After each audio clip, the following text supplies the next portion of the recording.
We will start in 2 to 3 minutes.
So let's begin.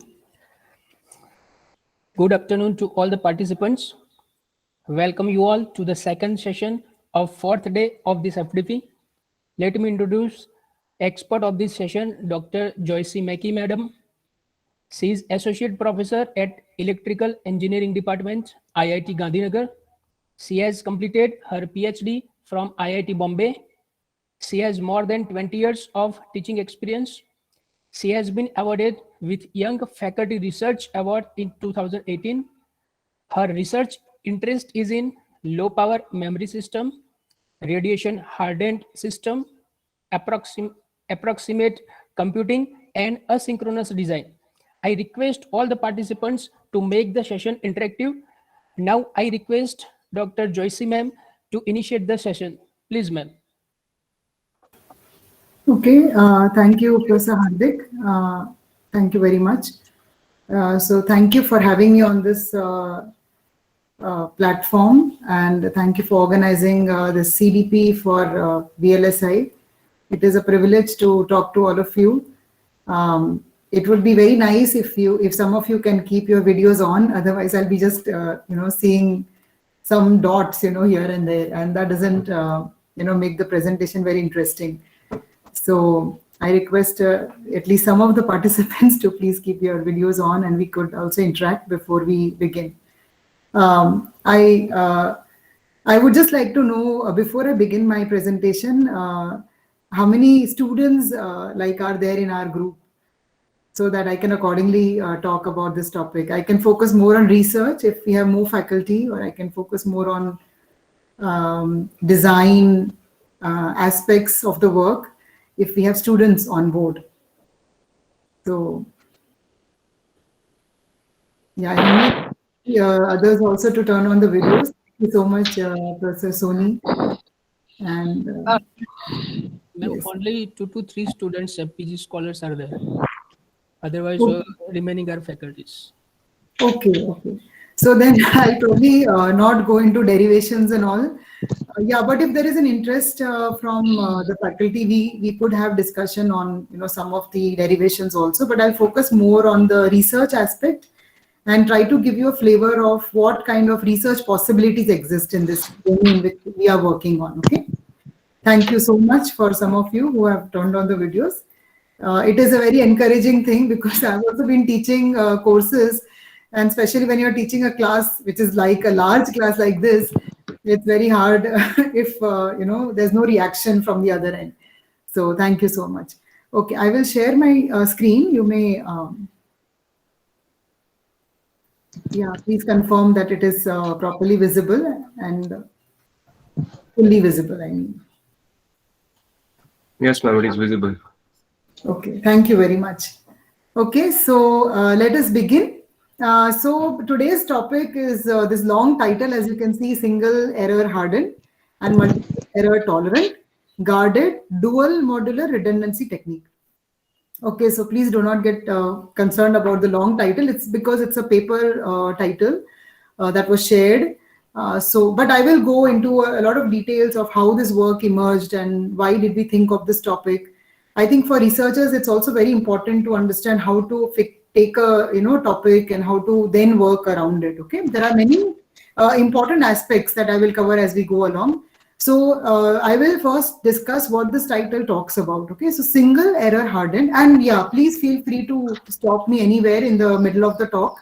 This talk is to help all of us understand a little bit more about radiation hardened techniques.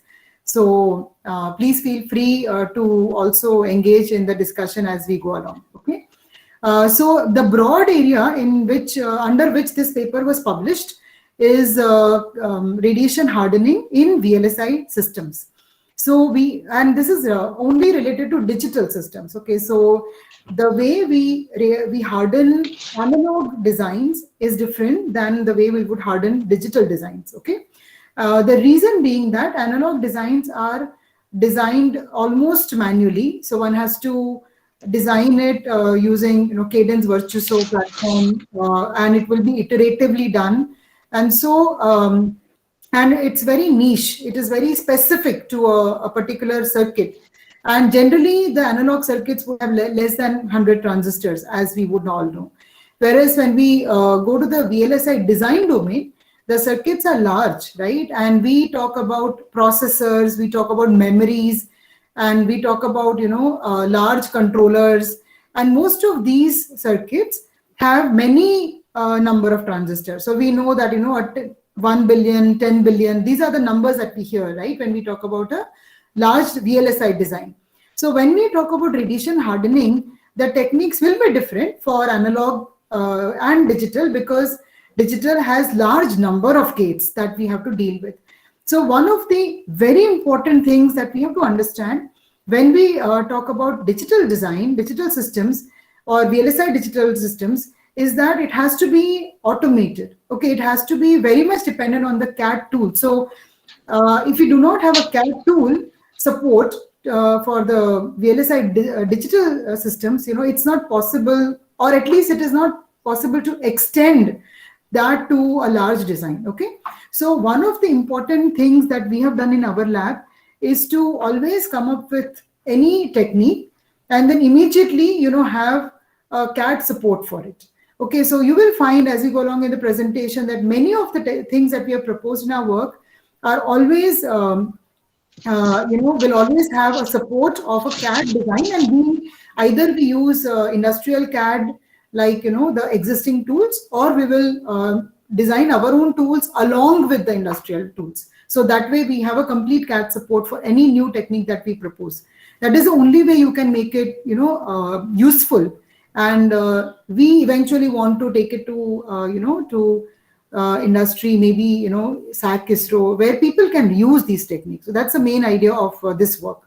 So this work is supported through a project grant, actually through multiple project grants, but one specific project grant from SERB, SERB, and also from METI, from Government of India.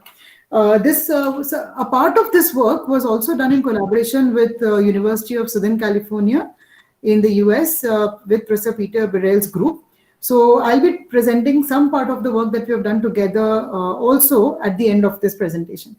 Okay, so let us begin. So first of all, what are radiation hardened systems? So they are used in space applications. So in my discussion, I will talk about, what is the background of the work that I'm presenting, what are the kind of works that people have done in this domain, and the technique that we have proposed, which is called GDMR, Guarded Dual Modular Redundancy Technique. And then how do we deal with single errors and multiple errors? And then once we have a technique, then our next step should be to use this technique somewhere.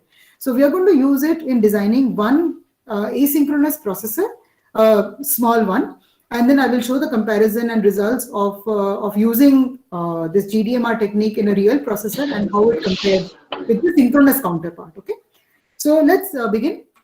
So the motivation is that when we start designing very large ICs, we are constantly being bombarded with this high density. We need low power. We need high speed. We want to do things as fast as possible. And so our chips are becoming smaller and smaller.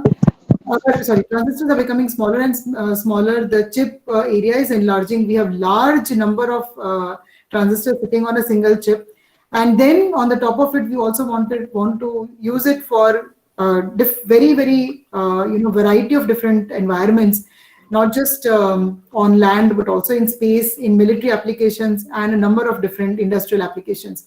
So when a chip is used in a variety of different applications, not just terrestrial, but also in other environments, there is a possibility of a lot of radiations that can propagate through the package and then enter into the circuit and cause what are called as soft errors or hard errors. And this issue has been exacerbated. That means it has been increased a lot because of the high density. So if I were to give you an example, if you talk about the way memories have emerged, right? So today people have started talking about terabytes, right? But not so 10 years back. So earlier we would think of gigabytes, right? And today we talk about terabytes. The same holds for caches also, which are right inside the processor. So these memories have also become extremely dense. And so what happens as a result of this is that the circuits are, very closely packed. And that results into much more, many transistors switching at the same time, flipping because of the radiation. So earlier, the area to which the radiation was propagating was larger. As your transistor size reduces, number of transistors are, simultaneously getting affected because of the radiations. And so you have multiple, errors that will be there, that will happen in a single ASIC.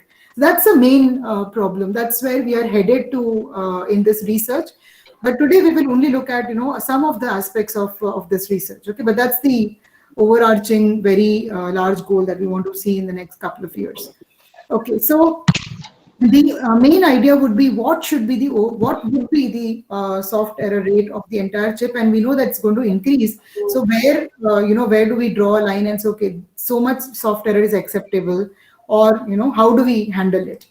Okay, so and for space applications, of course, not a single error can be tolerated, because a single error can cause system failures, right? So we definitely do not want any errors to happen, even a single transistor, when it is taken to space technology. Okay, now what is this, where are these soft errors coming from? Okay, how do they really happen? So let us understand a little bit of, inside the transistor, and let's see what's really going on.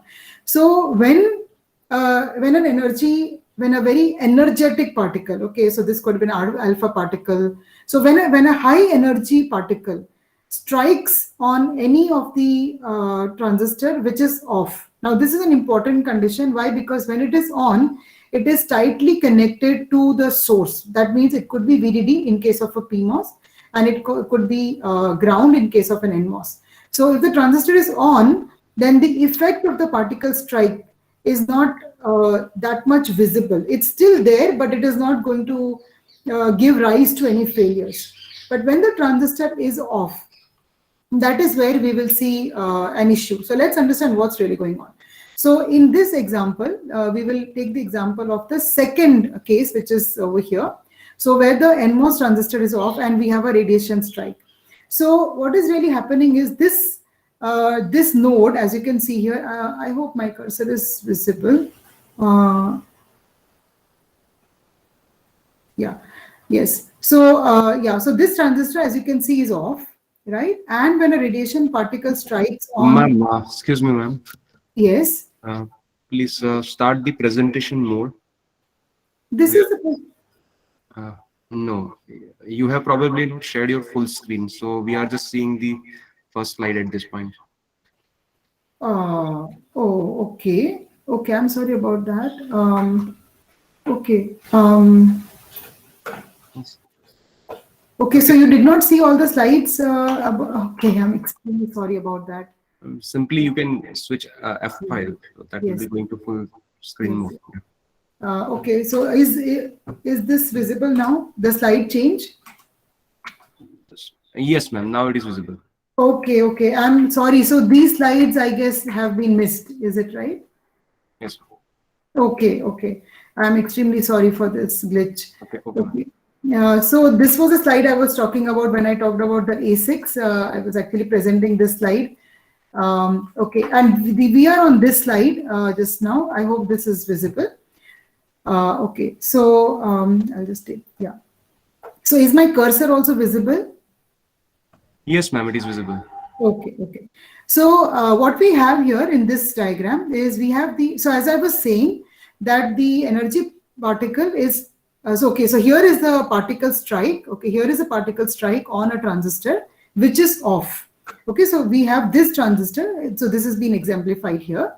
So there's an NMOS transistor which is off currently, and a radiation strike happens. Okay, so under this condition, as we can see, this drain node, this drain, that means this output node, which is connected to the drain of the NMOS, is actually only connected with the PMOS, as we can see here. So it's supposed to be 1. The logic value should be a high at all times. But what happens is that when a particle strike happens, something very interesting happens here. So as you can see on the right hand side, you know, when a very high energetic particle enters into the transistor, then because of this PN junction, there are large number of electron and hole pairs which are generated. And this strike just, so that the particle keeps on entering into the device, and as it enters, it starts losing energy. So this energy transfer is also called as linear energy transfer. So it's measured as LET. Okay, so as it enters, the particle keeps losing energy, but as it loses, it starts to generate the electron hole pair. So so this now becomes like a charged number of charges are like present over here. And since our substrate, we know that in the NMOS transistor, the substrate is connected to ground. So all of these charges are then grounded. So what we're basically doing is we're taking this drain node, as you can see here, and now we have a path which is going to the substrate, as you can see here, right? Because of the charges. So it is acting like a channel. Okay, and so for as long as there are charges here, this drain node is going to be connected to ground through the substrate. And when all the charges have been removed because of this flow of current, the node is then going to be switched back to VDD because it is tightly connected to VDD. So what you see here is as 1 going to 0 going to back to 1. Okay, so the effect of this energy particle strike is that there is a change in the state of the output. Okay, so the transistor which is the off is the sensitive transistor. And of course, as I said, there can be a number of different sources for radiation, including the cosmic rays. Okay, so and of course, sometimes even the packages can cause the errors. So I hope everyone is clear why soft errors happen. Okay, so the interesting thing in the previous slide is that there are two important things to be kept in mind. Okay, number one is that the particle energy that the particle strikes with. Okay, so the energy of the particle itself is extremely important. Here, because if the energy of that particle is not sufficient to actually generate the charge carriers, even if there is a particle strike, we will not see a soft error. So that's number one. And number two is the size of the transistor. Okay, so if the size of the transistor is very large, then the capacitance that is there at the output node is large. And so even if there is a certain amount of, there are certain number of charges that are generated, you may not really take this node all the way to ground, and it will still remain high. Okay, so there are two things which play an important role here. Number one is the size of the transistor, and number two is the particle that is striking on the transistor. Now, the particle that strikes on the transistor is obviously not in our control, because it depends on where you are taking your application, where your application is. For instance, where are you using your ASIC? Is it in the space application domain, or the military application domain, or in terrestrial domain, or in other conditions? So that is completely, the environment decides that. And so there are two ideologies that have emerged over the number of years. One is to design a circuit which is always hardened to radiation. So wherever you take the circuit, it will work. Okay, it doesn't depend on the environment. So it is hardened. That means whatever be the error, it will always still work correctly. Okay, so I will show in my later slides that one can design a radiation hardened design, but the price that one has to pay for it in terms of area, power, and delay is extremely large.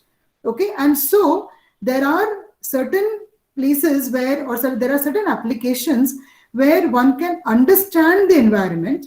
One can ask the question, what are the kinds of particles that I would expect in this environment, and design a circuit which is just sufficiently designed to handle these radiations. Okay, so that results into a much more optimized design in terms of area, energy, and delay. So, and why we can do this is because we have size as one of our other, important aspect that we can change. Okay, and of course, circuit design can be done. Okay, so so that is these are the two things to keep in mind. One more last point on this slide I will make, and we'll go to the next topic, which is not related to this topic, but I just want to make it as a point. So when we, yeah, are there chat messages? Actually, I'm only able to see my slides. So if you're sending any question on the chat, I will not be able to see. Madam, we will convey you. Okay, So sure. one of the question is there asked by Monica Madam, that is that the node voltage can only change from high to low value. No. The high energy particles strike the node. Yeah. So basically, as you can see here, they're both positive, negative charges, right?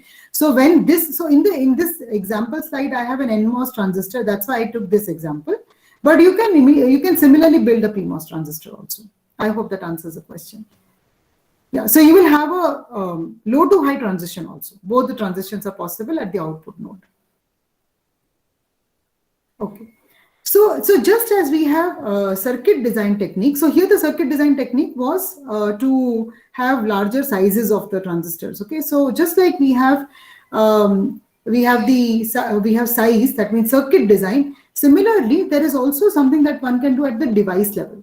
Now, in our group, we have now not looked at the device level, but I'm aware that there are also very interesting processes, okay, that Foundry uses, which are specially designed. So they're basically extra layers that are added during the processing, such that the radiations can be avoided and it will not enter into the chip. Okay, we have of course inquired a little bit about it and figured out that this is an extremely costly Foundry process, because it is just specially designed for space applications. Okay, but just to give you an idea that one can do radiation hardening at a number of different levels.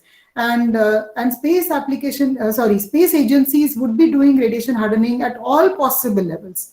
because it's a very costly affair, right? Yeah.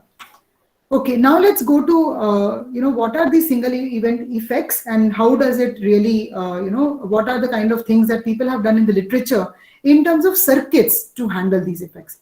So there are two categories in which the errors can happen. One is called hard errors which will cause a permanent damage to the chip. And this happens generally when rupture kind of a thing happens, or something that will cause, the circuit, the transistor itself to fail. Okay, so the transistor itself sort of burns out, that kind of an event. Okay, so to that extent, sometimes it can happen. So there are a number of issues that happen in memories and in transistors, and they are hard errors. And of course, hard errors are very difficult to deal with. And we are not working in the area of hard errors. We are working in the area of soft errors, because these are more common. First of all, hard errors are less common. Okay, so soft errors are more common. They are widely spread. Okay, and so if the system can be made tolerant to soft errors, it gives you more benefit. Okay, for the hard errors, one has to do rigorous testing to see where all hard errors can happen. Okay, now for soft errors, there are a number of errors that have been reported. Single event transient, single event transient, single event upset, single event multiple upset. So these are very important terms. Single event transients means that these are the errors that happen in combinational circuits. So in a combinational circuit, the error happens and then it recovers. So as you can see in the previous diagram, I showed that there was a glitch, but it will recover. In the next slides also, I have some more diagrams that will help you to understand. So in a single event transient, the meaning of transient means it is temporary. So there is a glitch, a 0, 1, 0 or a 1, 0, 1, okay, and it recovers. Single event upset is a result of single event transient, but it is happening on a latching circuit. So when a single event transient happens on a latch, it results into SEU. Why? Because a latch latches the value, so it doesn't recover. Okay, so the moment the node goes from 0 to 1, it causes the latch to flip. And so these errors are very common in memories and in flip-flops.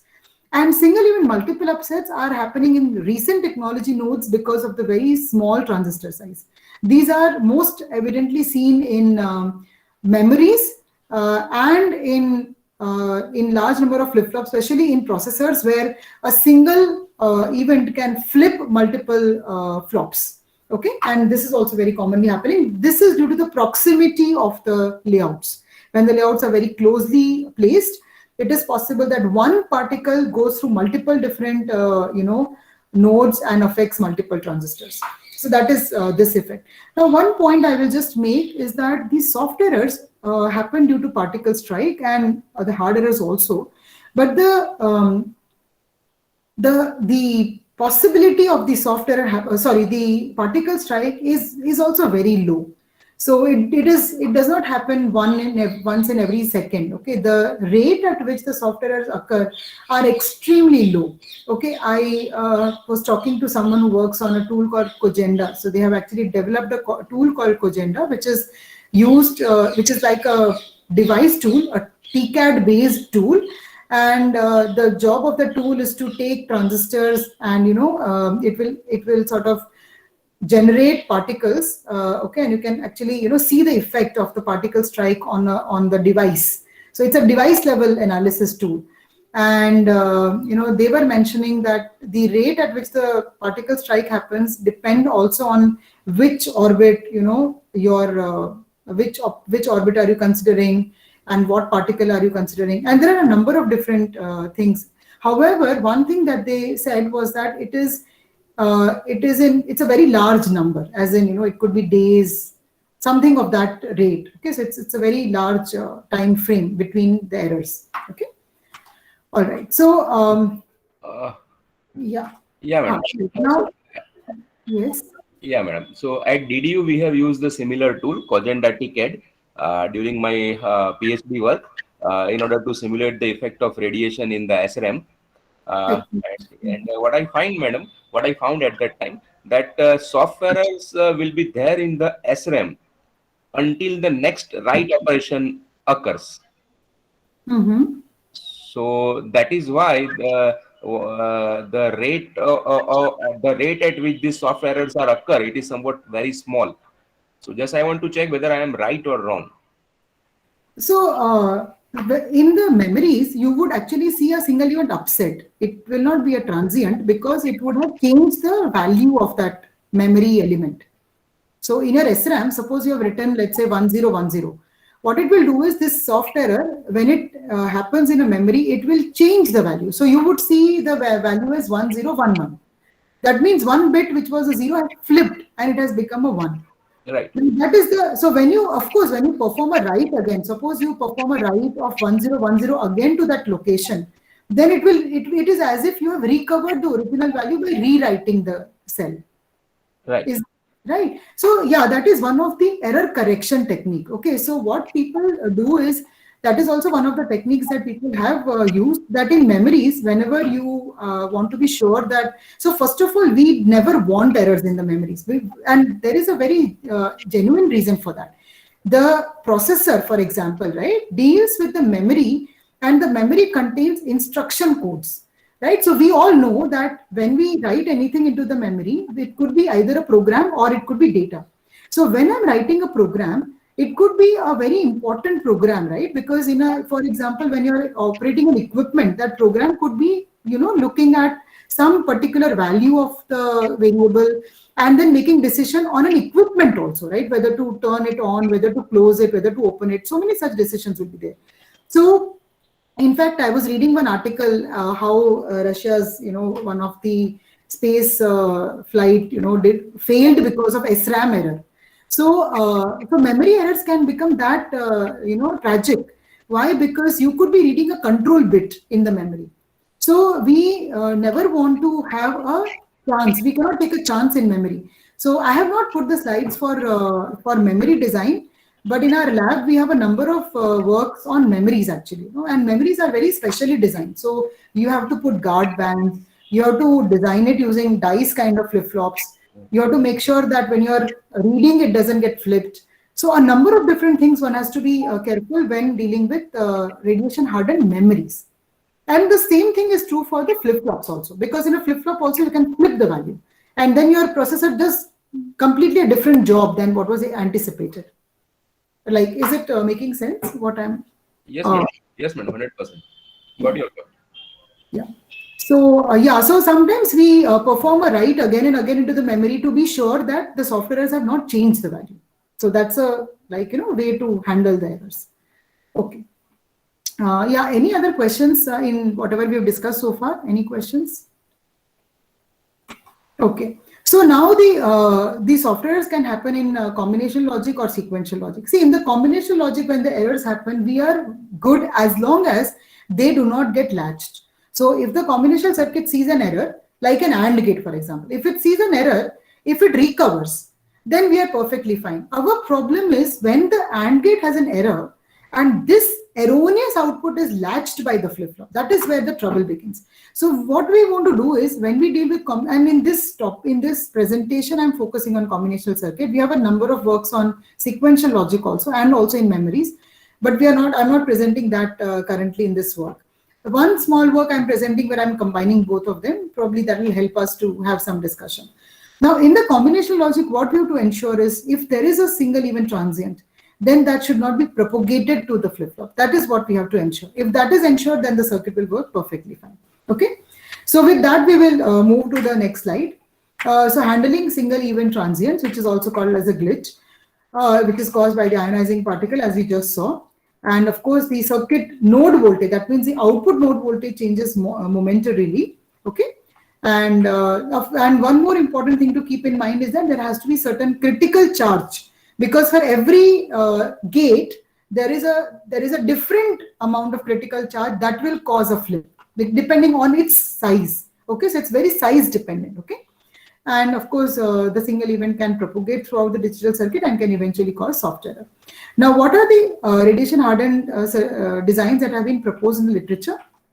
So there are two basic ideas. Okay, two basic ideas. One is to make the circuits robust. That means you make every circuit, absolutely robust, and then you are sure that the entire circuit works fine. But in a large processor, where there are so many millions of transistors, this becomes very difficult. So for example, if I say, okay, how would you do this in an ARM processor or in a RISC-V processor? I'm taking an example of RISC-V because it's open source. So if I say, okay, design a radiation hardened RISC-V processor, now how does one do it, right? So if you take every circuit, a multiplier, an adder, a subtractor, and make each one of them radiation hardened, then the amount of the circuit itself becomes too large to handle. Okay, so that is, but that is one of the techniques, of course. And the second technique, which is used especially in the processor kind of work, is to detect an error and then to correct it. So these are the two large domains in which two ways rather in which errors are handled. So if you can detect them on time and correct them, then also the circuits won't fail. So these are the two main ways to do it. Now, how do we make the circuits robust? You can make it at the transistor level or at a circuit level. And I would even add a topic of system level. So I remember talking to one of the scientists in one of the conferences, Radix, and she mentioned that in our lab we would actually take the processors and we would just use redundant processors. So they would not have one processor, they would have 3 processors, and they would do TMR on the processors. Then they would have circuit level TMR. So what she was basically trying to say is that we do everything possible to ensure that the circuit doesn't fail. Okay, so there is a lot of area power given up, to handle these. But that's a very, I would say, direct way of making circuits radiation hardened. But in terms of research, we need to come up with something which is definitely less power. And also in the same area, we should be able to put in many more circuits, right? Because if you're doing too much redundancy, then it's very, very area consuming, and also it takes up a lot of power. So at the system level, also one can do redundancy. So the key idea is redundancy. Redundancy means you are repeating the blocks again and again. Now there are 2 kinds of redundancy. One can have a temporal redundancy, that means with respect to time, and spatial redundancy, that means with respect to space. So spatial redundancy means that I would take 3 copies of the same module, and then I would see, okay, which 2 of them are working fine. Why 3? Because we are dealing with single error. So if I'm dealing with single error, then I know that exactly 1 module is going to fail, and 2 out of 3 are going to give me the correct result. So I will take the 2 best out of 3, and which is the right result. So that is how I'm sure that I'm still reading the right value. But if I have to triplicate it, think of a divider, a large divider, a 32-bit, 64-bit divider. Now I have 3 such dividers. It's an extremely energy hungry solution, right? Because you're allowing all the 3 circuits to do the division, and then you're taking the 2 best out of the 3, right? So it impacts not only area and power, but also performance, because now your result is going to come only after you have done the voting, right? So yeah, is there a question in the chat box? Yes, ma'am. There is one question from the student. Yes. Yes, please. Yes, ma'am. Monica Gupta has asked the question that how can it be that the software errors are only temporary in nature? No, I did not say that soft errors are temporary in nature. I said that soft errors can be temporary, or they can be just 1 minute. Yeah. So these soft errors, they cause temporary failure. Why? Because when you look at the single event transients, right? So this is SET, right? So when I say temporary, I mean to say that they are not going to affect the chip. So it means that if you take the ASIC and you sort of rerun your burn the program again, it will work perfectly fine. So that is the meaning of temporary here. Okay, so permanent damage versus temporary failure. Okay, so I am comparing here the chip related behavior. I hope that is clear. When we talk about upset, so as long as the power is on, for example, in the memories that the professor was talking about, when the memory bit flips, right? So in such a place, what happens is that there is going to be the failure for as long as that bit is going to be read, because now you have a flipped bit. But the moment you power it off and turn it on and burn the program all over again, now you can work with that chip. It is something like an FPGA, right? Think of an FPGA where something has gone wrong, you reboot the FPGA, everything will work fine, right? Something like that. But if your FPGA has got, let's say, damaged, then even if you power it off and turn it on, it's not going to work. That's what I meant by temporary. Is it clear? Ma'am, there is one more question Yes. from Paresh Sawant, sir. That what causes soft errors and what are the alternative way to correct them? What causes soft errors? So we saw that in this research, I am talking about the soft errors that are coming from the particle strike. So in this example, okay, but in a chip, there can be a number of different, for a circuit, there can be a number of sources. So even packages, for example, right? If you're taking a tin package, a lead package. So what happens is that sometimes because of the package also, some particle strike can happen on the circuit. So, and of course, we have also studied that in normal digital circuits also, we know that glitches happen when your circuit timings are mixed up, right? So soft errors can have a number of different reasons. In this particular research, we are looking at soft errors due to the particle strike on the device. And what was the second question? What was it? Yeah, Done, madam. Done. Okay. Yeah, if you have any more questions, please, you can also please unmute and ask directly because I'm not able to see the chat box. So when I hear a sound of something, like a bell, then I think probably there is a chat message. Okay, so please feel free to unmute and ask. Okay, so so far I think the topics are clear, right? What we are discussing. So there are two methods, temporal redundancy and spatial redundancy. Now these two also have emerged out of research. So spatial redundancy is what has been used by ISRO, NASA, wherever you go. This is what is predominantly the technique used for radiation hardening, triple modular redundancy. This is what I was discussing. 2 out of 3 cases are going to be giving you the correct result. Temporal redundancy is very different than spatial redundancy.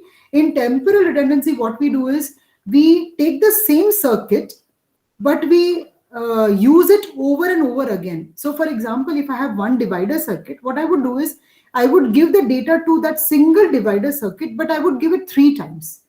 And then 2 out of 3 would give me the correct result. That is the assumption under which the temporal redundancy works. So it is also triple redundancy, but it is not triple modular because I'm not having 3 different modules. So temporal versus spatial, in spatial redundancy, you will have to give in more area or you'll have to triplicate the circuit. So it is more area, more power. In case of temporal, it is not more area, but it is more delay because now you're going to wait for more time for the result to come. So triple modular redundancy with spatial redundancy has better performance as compared to temporal redundancy, but temporal redundancy gives you better area because you're reusing the circuits. Okay, so many times you would have a mix of these solutions. Sometimes there are modules which are inherently very fast and the rest of the circuit is anyway waiting on the, is slow. So in such cases, you would use temporal redundancy. In other places where you really need high performance, you would use spatial redundancy. So people also use a mix of these 2 techniques to actually make radiation hardened circuit level designs. Okay. Now, since triple modular redundancy requires triplicating the circuits, people have looked at other options. The obvious other option is dual modular redundancy. That means we'll take 2 of them. Okay, so now the question is, how do I know which one is correct? Because I have only 2 options, right? So when we talk about the dual modular redundancy, what is done is there are a number of ways in which it can be done. So for example, in one of the ways, what they do is they sort of, in the dual modular redundancy is that they use the current value as one of the 3 values to decide. Okay, so the current value and the 2 other values that have been obtained. Okay, and then the 2 out of 3 majority voting is done with respect to the present and the new inputs. Now, this is done only for very special circuits where you already know the behavior. It cannot be in general applied. So one has to be very careful in applying the dual modular redundancy. The next topic, the next kind of circuit is glitch filtering. So in glitch filtering, what is done is, and I have 1 or 2 diagrams, so I will talk about this. In glitch filtering, what is done is that you have, you wait for the glitch to go away. Software is a glitch. It's a short pulse that is going to be there for a certain duration. So as soon as the glitch is, we know that whenever the software error happens, there is going to be a glitch. So you're just going to see that there's a glitch. You're going to wait. It's like detecting this, the error, right? And then you detect that error, and then you wait for, let's say the glitch is 200 picosecond. So you would wait for 200 picosecond, and then you would latch the correct output. So that is the meaning of filtering out the glitch, filtering out the software error. Okay, that's another circuit level technique. And then we have the guarded dual rail logic, and this was also proposed by our group. And the next topic is gate sizing. I'll talk a little bit about GDRL in my next slide. Gate sizing, as I spoke about this in the previous slide, is where you take a gate and you keep on sizing it to the extent, that means you keep on increasing the size of the gate to the extent that the linear energy transfer of the particle that we are dealing with does not cause a software error. Okay, that means what you're really doing here is you are increasing the capacitance to a level that the voltage does not bump. Okay, so it does not go from 1 to 0 or 0 to 1 because the capacitance value is very large. So the node is sort of held at a proper 0 or a 1. In other words, the number of charge carriers generated are not sufficient because the capacitance is large to have a voltage change. Something like that is what is done in gate sizing. This technique is also very famous. There are a number of interesting research problems in gate sizing, and if we have some time, I can talk about this. If someone can remind me, I will talk about this. Okay, then there is this very nice topic, the R2A. I'll talk about this in my next slide. And of course, the very old technique, which is based on the cascode voltage switch logic, they are similar. And I will talk about both of these in the next slide. So TMR. So in TMR, Ma'am, sorry to interrupt you. Ma'am, I have a question. Ma'am, can you please take one example from each category, like the application where temporal redundancy is beneficial and where the spatial redundancy can be used? Where where temporal redundancy can be beneficial, you're saying? Yes, ma'am. Yes, ma'am. Okay, so when we come to the processor topic, I have a slide on where I will be talking about the processor pipeline. So there I have 1 or 2 examples where I will show how we have mixed temporal and spatial redundancy. Okay. Ma'am, one more question. Ma'am, Yeah. we are just scaling down the voltage to reduce the power consumption, and then again, we are using the spatial redundancy to increase the power consumption. So that means there is a trade-off between these two factors. Like in one way, we are increasing the area and power consumption, and with scaling down of the voltage, we are trying to reduce it. So can you please talk about this trade-off? So trade-off between temporal and spatial redundancy you are asking? No, ma'am. No, ma'am. Ma'am, the voltage is scaling down to reduce the power consumption, and we are doing the spatial redundancy to, in a way, we are increasing the power consumption of the circuit. Obviously, yes. Yes, ma'am. So, matlab ki, is there a trade-off, and how we can overcome this trade-off, ma'am? Okay. See, first of all, the circuits that we are talking about are not used in the regular terrestrial applications. That means when I'm designing a processor for our lab, let us say, right? Or the digital design that is used in our lab settings, or in our workplace or home. These are the places where we are not expecting any software errors due to environments, right? Due to the environment. So these are the topic that I'm currently dealing with is a very special topic for only space applications, or let's say very harsh industrial conditions where the environment is such that it is causing software errors in the circuit, and large number of software errors are being created. So in such a application, so think of a space application, the amount of money that we're investing for, for every mission is so large that one should be able to accommodate all the, extra power, area, whatever, we have to ensure that the mission is successful, isn't it? So we have to understand that this is not for general processors. This discussion is not for general processors. So we are talking about power reduction because of voltage in general processors. This is not a general process. This is a processor for space application. So is the difference clear? And in the space application, one would never try to reduce voltage. Everything would be working at full voltage. Whereas in a general processor, one would use DVFS and many other techniques to try to reduce the power. These are new. Yeah. Yes, ma'am. But soft errors are prominent. Like this is the recent topic because at low voltages, the charged particles are able to change the voltage. This was Yes, not the yes. case when the voltage was very high. Absolutely. Yes. So, but so when we are dealing with soft errors for such applications, we cannot apply TMR and other techniques. Okay. So there we have to think of alternatives. Okay. So for instance, here we are talking about TMR because we are willing to, I would say, okay, willing to give up a little bit power and area and also performance actually. But when we deal with such processors where we have lowered the voltage intentionally to reduce power, there we can't afford to have these kind of techniques. Is that making Yes. sense? So, yeah, Yes, we would, ma'am. in fact, what we would do is we would not go to a voltage where you would see that many soft errors. Okay, so I don't want to digress too much here, but I'll just say one or two things because that is also some of the interesting part of, especially in caches. So in caches, what happens is that because memory is very, very power consuming module. And we also know that in memory, a lot of memory is generally sitting idle, okay, because we will be only reading from some part of the memory, right? The rest of the memory is only leaking all the time. So many times what happens is we want to operate the memory at a very low voltage. So you keep on reducing the voltage at a very low, and you keep it at a very low value. And so at that time, so what you're saying is absolutely right. In such a case, when you keep on lowering the voltage, there can be bit flips, right? So all of this, the design engineer has to verify at what voltage should he or she take it so that you won't see bit flips even when the memory is idle for a long enough time. So these analysis have to be first carried out, and then this voltage, which is actually called as a data retention voltage, DRV, this is fixed by industry. Is it fine? Yes. Thank you so much, ma'am.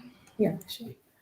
Okay, so this is the triple modular redundancy diagram. I think it's very clear from the diagram that we do the voting. And as you can see, as we keep on moving forward, these modules keep on triplicating, right? So even this output set will again go to 3 combinational circuits and it will keep on propagating in the forward direction. So it is a spatial redundancy and requires independent inputs, and that is the reason why you keep on triplicating the outputs also. Okay, but this is completely hardened to radiation strike. Any radiation strike happening anywhere in the circuit, even in the voter circuit, including the voter, the circuit will work perfectly right. I mean, there will be no errors in the circuit. So this is a radiation hardened design. Okay. The other techniques are now what I'm going to discuss. Please feel free to stop anywhere where there's a doubt. So the glitch filtering technique was proposed in the Transactions on Nuclear Science Journal 2005. It's a very old, very well-known technique among designers, and this is very much dependent on the kind of application that you're looking at. See, as you can see here, the delta, that means the size of the glitch is fixed that it can handle. Okay, that means all the glitches which are of size delta and lesser than delta will be handled, but any glitch which is larger than delta will not be handled. That means the circuit will fail if the SET, that means the soft error pulse width, is larger than delta. Okay, that is the main concern with this technique. However, this technique is very area efficient, and if this delta is very properly designed, taking into account process variations and everything, then this circuit actually results into a very, very less area overhead. However, there is a performance overhead. Why is there a performance overhead? Because if you look at the clock period at which you will operate this circuit, the clock period is now the combinational circuit delay plus this delta delay plus this delay of the guard gate. This actually gate is called a guard gate. It's a very special gate. I will discuss this in a minute. But the total time period T includes, period T includes this delta now. So if this delta is, let's say 200, 300, 400 picosecond, then your critical path, increases by that much time. and that reduces the overall performance of the glitch filter based designs. Okay, however, as you can see, the area overhead is very little. The next one is this double rail redundant approach. So this was also published in one of the conferences, ICECS 2014, a very recent work, not very famous, and the main reason being that this depends upon the error detection. Actually, the way this works is that you have two rails. Okay, so there are two rails, the true and the false. And what we are expecting is that always true and false will be complementary, right? So it's like Q and Q bar. They always have to be complementary. But anytime they become equal, we can say that there was an SET. So it sort of generates what is called as an invalid data whenever the two values are equal. And this invalid data has to be then used somehow so that the correct data can be propagated. Okay, so either you will wait, or you will, that means wait until the SET goes away, or something of that kind one has to do, or one has to design a circuit so that only the correct data is allowed to pass, and otherwise the latch is stopped for some time till the error recovers. So that is the technique over here. The other technique which we had proposed in and which was published in Radix is the GDRL technique. This is actually an extension to the work proposed very long back on CVSL, which is cascode voltage switch logic. So we sort of had studied that and figured out that we can do a better, radiation hardening by not using CVSL, but rather using GDRL. So here also you have a true and a complement output, but these are passed together to the gates.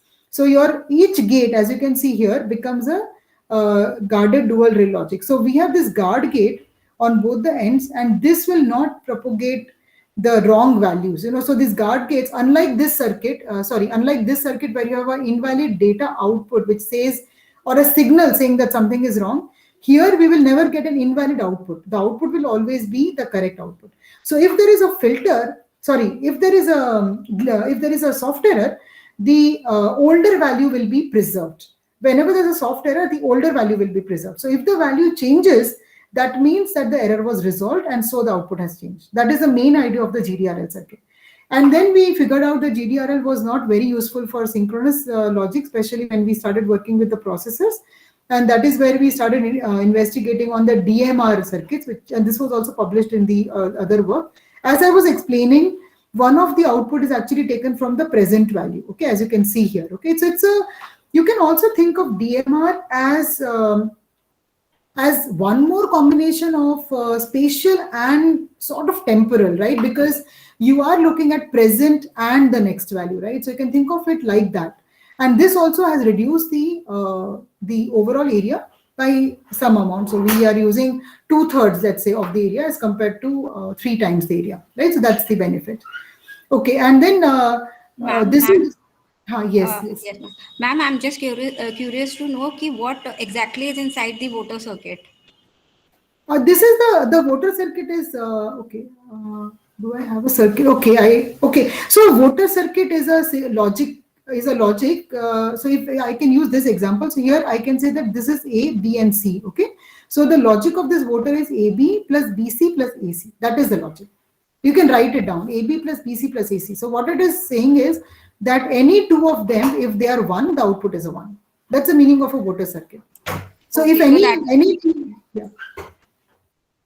That means it's a full adder, carry a full adder circuit, like AB plus BC. It becomes like a carry, but actually it's a vote. It's voting means 2 out of 3 has to be true. So you will also, so you need, any 2 of them have to be a 1 for the output to be a 1. That's what it means. Thank you, ma'am. Okay. So and here, as you can see the voter is now taking A, B, but the C is taken from its inputs. It's like a feedback. So that's why I said it's something like a mix of temporal and spatial redundancy. Very hard to design. When we tried making these circuits, we could not, use them for many different circuits. Okay. So actually, we have to ensure that what is at the output in order for this circuit to work. Okay, so guard gate as an SET filter. So here we have this is an SET filter. So I want to first explain this. And this is also the gate that we're going to use in the rest of the circuit. So let me just explain this gate here. So as you can see, this is a very different looking circuit because you have both PMOS in series and you have both NMOS in series. Normally, the PMOS, the pull-up is always the complement of the NMOS, of the pull-down, isn't it? But here you have both the PMOS in series and NMOS in series. So what it's saying is that when your inputs are both zeros, that means the two PMOS transistors are on, the output is going to be a 1. Okay, so it is, if you want an output to be 1, you need to have two inputs as 0. If you want the output to be a 0, then you must have both the inputs as 1 because they are in series. Okay, but if both of them are opposite, that means if one of the input is a 0 and the other input is a 1, then what will happen is that one PMOS is on and one NMOS is on. So obviously at the output, there is nothing. So this guard gate actually has one more keeper circuit at the output node. I'll see if I have a circuit for that, which actually maintains the voltage. Okay, so in other words, if both the inputs are equal, you get the correct logical output, 0 or 1. But if both the values are unequal, then the guard gate maintains the older value because of a small keeper circuit which is kept at the output node. That is the meaning of a guard gate. Okay, it is also known as a C element. Okay, now guard gate is also a glitch filter. Why? Because whenever there's a glitch, temporarily if one of the bits become a 1, it will not change the output, as you can see here. Okay, so suppose let's say A was a 0 and B was also initially a 0. That means Y was tightly held to a 1. Okay, now if for some time, let's say a soft error happens on B. Okay, so what will happen? B was initially a 0, but now a soft error has happened. So that means B has gone from 0 to 1 for some time, right? So we are in this condition, right? And because this transistor is off, this transistor is on, Y is just going to be held at the previous value because the soft error is only for a short duration of time. Okay, so after the soft error goes away, Y will resume back to 1. Why? Because B is going to resume back to 0.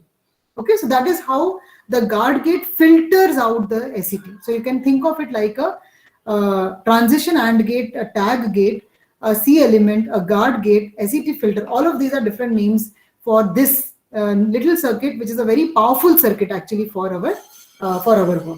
Okay. All right. So these are just some more topics which use these guard gates. For example, GDRL uses it, Bicer flip-flop uses it. These are some of the other places where this guard gate has been used, and these are just the description of what the table is doing.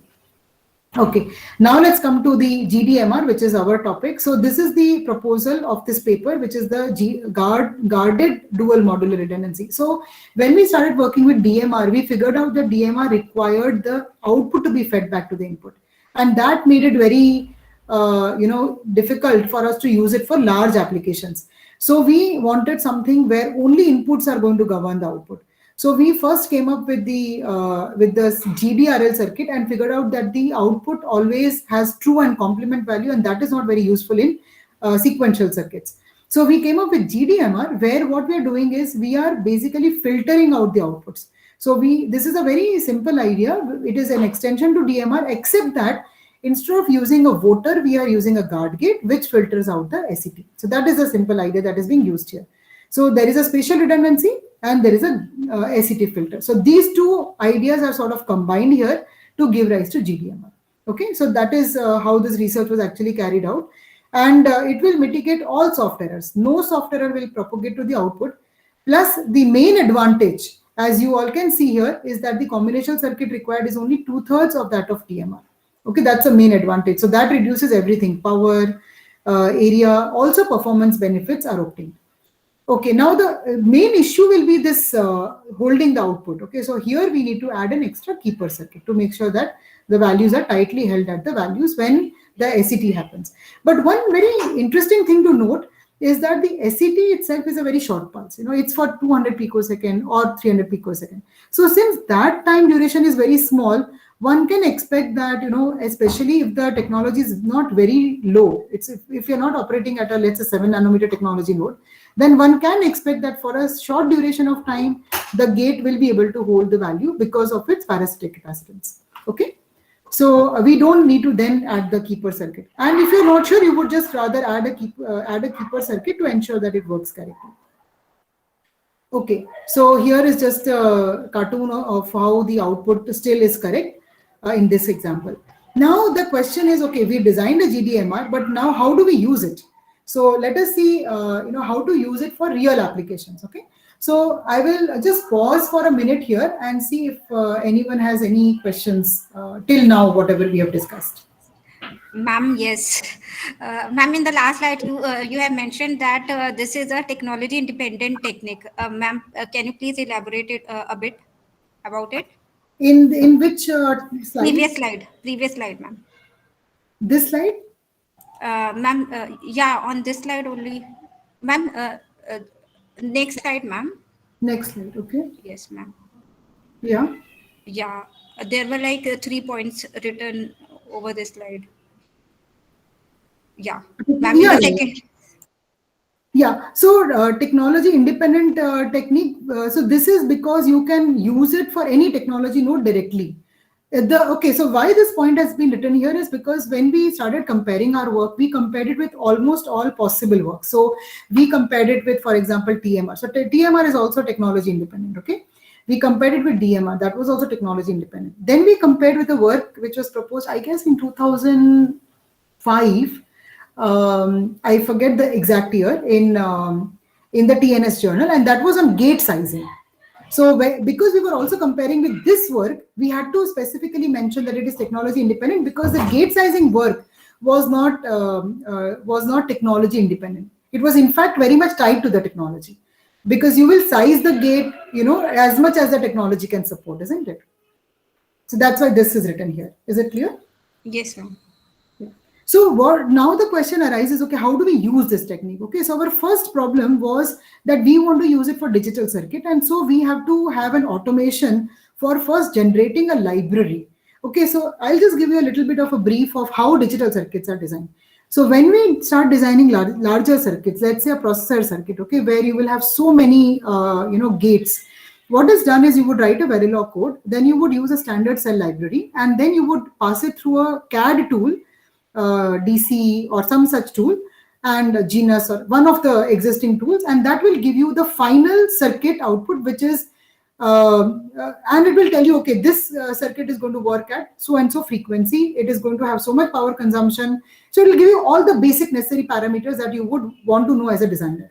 Okay, so that is, and of course, as designer, you can also say that I want the frequency of operation to be 1 gigahertz. So you can keep on iteratively using the CAD tool to bring it to 1 gigahertz. So these kind of, this tool is a CAD support for large digital design. Okay, so now the first thing that we were faced with was, when we started this research, was that the moment you propose a GDMR kind of a circuit, then you have to first design a library. So we had to, so we want to use, every gate is actually GDMR now. So what I'm trying to say here is, and so I want to take this example. So every gate, as you can see here, is implemented like a GDMR gate. So we have to, so this example shows that you can implement the GDMR at a system level. So what we have done here is we have taken a C17 ISCAS benchmark. By the way, benchmark is just a suite of, many combinational circuits, many different variety of combinational circuits. So whenever you come up with your own circuit, you have to always pass it through the benchmark circuits to see whether, your design is performing good for almost all, possible benchmark circuits. Okay, so it will have a variety of different circuits. It's a large repository of circuits. Okay, so we first had to check with the simplest design. So C7 is the smallest design in this library. So we first, targeted that, and we designed this C17, GDMR, and said, okay, let's first compare it with the simplest design and see how is our proposal as compared to the existing work. But then we took this work and then we actually made a complete library of GDMR gates. And what we now do is, instead of going through the library, we actually have a CAD support where we can take such benchmark circuits and we can even do a system level GDMR. So in a system level GDMR, we will identify portions of combinational logic which is duplicated, and then the output is combined like this with the guard gates. So both of these options are available. We figured out that gate level GDMR was extremely area consuming and not at all favorable, because every gate would be sort of, double the size with a voter which almost triplicated the area, and that was not a very useful idea. So we said that, okay, let us take the entire combinational circuit, and let us duplicate it. And then we will take the ends of it, the outputs, and then we will pass it through the guard gates. So this way, what happens is that the total number of guard gates required are reduced, and we get an area efficient GDMR implementation. But there was one caveat with this. There was one big problem that we figured out, which actually happened after the research was, coming to the end of the, we were trying to close it. And that actually led to this paper also, which is that we realized that because we had taken this complete combo logic, over here and duplicated it, what could potentially happen is, let me explain it through an example. Okay, so as you can see here, suppose there is an SET at this node. Okay, suppose there's an SET at this node. Now this SET will propagate through this gate, and this SET will also propagate through this gate. I hope my pointer, my cursor is visible. Yeah, so if there's an SET over here, as you can see, it will propagate through this gate and it will also propagate through this gate. And then when it comes here, it actually propagates through this gate and it continues to propagate through this gate. So in other words, a single SET, as you can see here, has resulted into an SET here and an SET and on this node, and an SET on this node, and an SET on this node, and an SET on this node, and an SET on this node. So in other words, you have converted a single error into multiple errors. And that became a challenge. So then our investigation became more important, because now our problem was that how do we ensure that our circuit still works when there is a multiple event transient. And so we figured out that no, it's not possible to deal with multiple event transients, because this circuit is derived essentially from the circuits which are only handling SETs. And so the school of thought was SETs, right? So we can't take an SET based circuit and use it for an MET.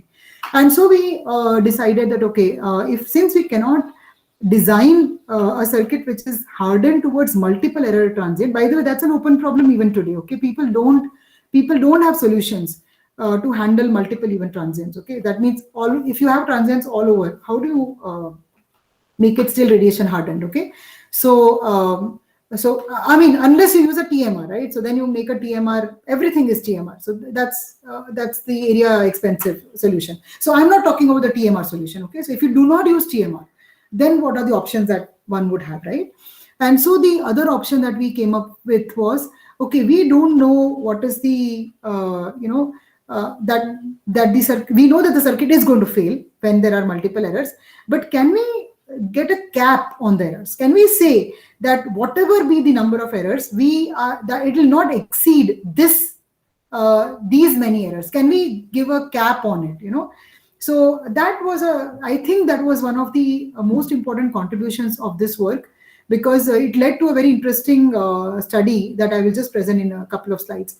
So anyway, so just to move forward, so let us just do a quick comparison. Ma'am, Yes. is there a specific reason why an inverter has been used in between combinational block and guard gate?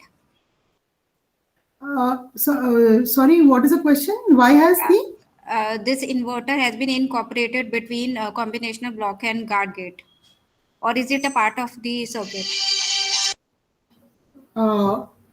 Okay, this inverter that you see here? Yes, The yes, inverter ma'am. before the guard gate. Okay, because see, the guard gate actually gives you an inverted output, right? So I'll just go back to this. Okay, where should I? Maybe I'll go to the C element circuit. Yeah, this one. See, as you can see here, 0, 0 gives you a 1, isn't it? And so one thing that you could do is you can use an inverter at the output. So here we have just used the inverter at the input so that we always get a correct output. So just for logic reason, no other reason. Okay, thank you, ma'am. Yeah. So now let us see the area comparison. So this is our GDMR, the dark brown. And can anyone guess, if I plot for TMR, will it be larger than GDMR or lesser than GDMR? Trivial question, but I'm just... So this is just different gates So we are comparing different gates which are implemented using GDMR, as I just showed. And then we have TMR, which is triple modular gate. So 2 means 2 input AND gate. And unhardened means a normal standard cell library AND gates. So how do you expect the other two graphs to look like? Anyone wants to guess or try? Ma'am, for TMR, it would be highest and GDMR in between. Yes, exactly. So this is the expected behavior, right? And but you can see that the reduction in area is actually very large as compared to TMR. Okay, and it looks like almost double that of the unhardened design. Sometimes it is, as you can see, larger, right? Sometimes it is larger. So for different gates, you should expect different variations because the gates are differently designed, right? And the same thing is true for delay also.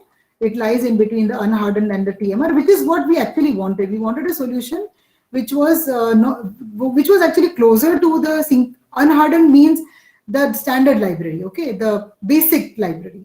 And we wanted to come up with a library which is as close as possible to that and still gives you radiation hardening. Okay, we have still not solved this problem completely, but we are doing at least better than what was proposed earlier. And the same thing is true for power also. But you can see that in some cases, the power consumption is extremely large, right? For example, in case of XORs or AOIs, because these are very large gates. These are, AOI is like a AND or invert, right? So it's a compound gate. That's why its power is large. Okay, so here is a comparison between the two schemes. So we must understand that they are both resilient to ACTs, and there is lesser area and power in case of GDMR. However, there is one important thing to be kept in mind, which is that the performance decreases by maximum pulse width of ACT considering the transient delay.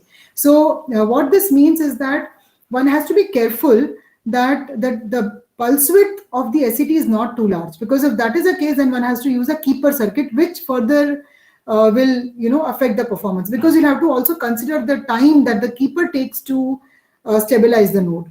Okay, so we have to use GDMR carefully, I would put it that way. Okay, so you could use it in place of TMR, but it has to be used carefully, and one has to keep in mind the ACT pulse width when we are using GDMR. Otherwise, if you use a keeper circuit, then of course, once the performance is fixed, it does not change. Okay, so moving on. Now, how do we handle multiple event transients? So first of all, multiple event transients are very prominent in lower technology nodes. As I just showed, one node leading to many nodes being flipped.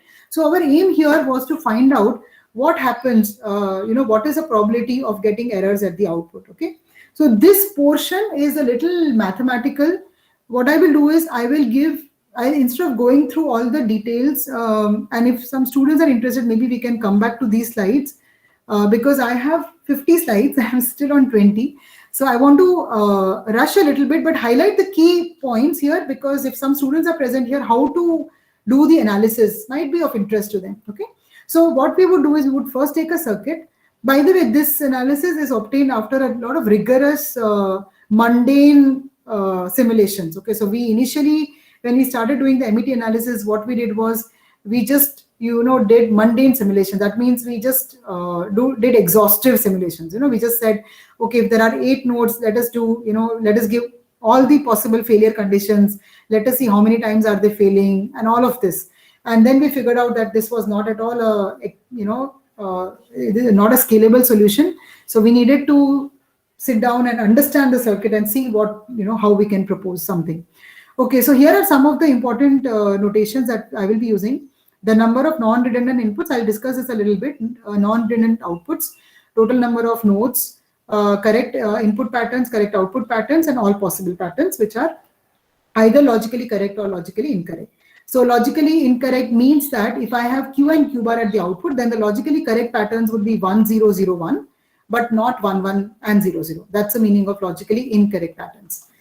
So in a GDMR, we expect that if A is, A and B are the 2 inputs, but because we are duplicating the inputs, the numbers are going to be A1, B1. So if A is a 0, that means A1 is a 0 and A2 is also a 0.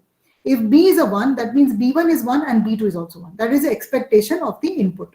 And if A and B are 0, 1, then then if it's a NAND gate, then my expectation is that the NAND gate output will be a 1 because it's a NAND gate, right? 0, 1. So I would expect Y1 and Y2 to be exactly equal. So in other words, logically correct patterns would mean that A1 is equal to A2, B1 is equal to B2, and Y1 is equal to Y2. That's the meaning of logically correct input and logically correct outputs. Okay, now, so what happens when we do the analysis? So here are just the values that are plugged in for this particular example. Now, when we are doing the analysis of the METs, what we want to do is we first take a very simple gate. So here I will take, this is a general analysis, but the specific example is given on the right so that you can relate the two together. Okay. So we will assume that there are some Q nodes, and so there are 2 to the power Q patterns that we will have to analyze, obviously, because these are all possible cases. Why 2 to the power Q? Because any node can flip, right? That's a, yes, I think there is a question. Is there? Is there a chat message? No, ma'am. Okay, okay. Yeah, so out of which some 2 to the power n are logically correct, okay, and the rest of them are due to SETs and METs, okay.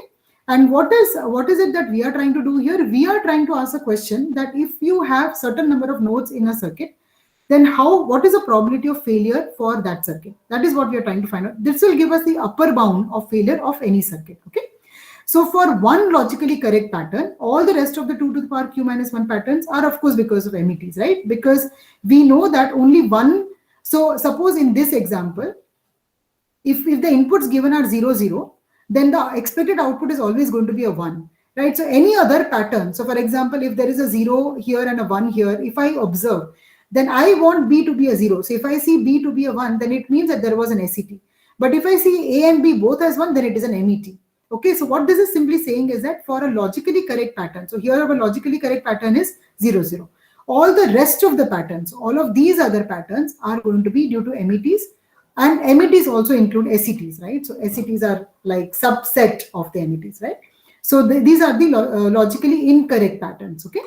So once we have the patterns, now we are defining 2 terms. One is AI and the other one is MI. So AI is the one which we will analyze when there are no radiations, and MI is the event that we will analyze in the presence of radiations. Okay. So AI is sort of, it just depends on the logic, whereas MI depends on the RHBD technique, so that we can now compare TMR, GDMR, GDRR, all of these different techniques and say which one is doing how. Okay. That was the main idea of having 2 different event variables for the probability analysis. Okay, so this is straightforward to understand. The probability of A to be, for the output to be 1 is 0.75 and the output to be 0 is 0.25. So we will just, have similar probabilities for other logic gates also, NAND, NOR, OR, XOR, whichever gate you have, you can make a truth table and find out the AIs.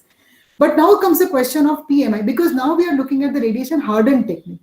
In our case, we are analyzing the GDMR. So we are interested in GDMR. And as I just said, in GDMR, A1 is equal to A2, B1 is equal to B2, and Y1 is equal to Y2, right? So if I have 8 nodes, in this particular example, I have 8 nodes, okay? So since I have 8 nodes, there are 256 patterns that are possible.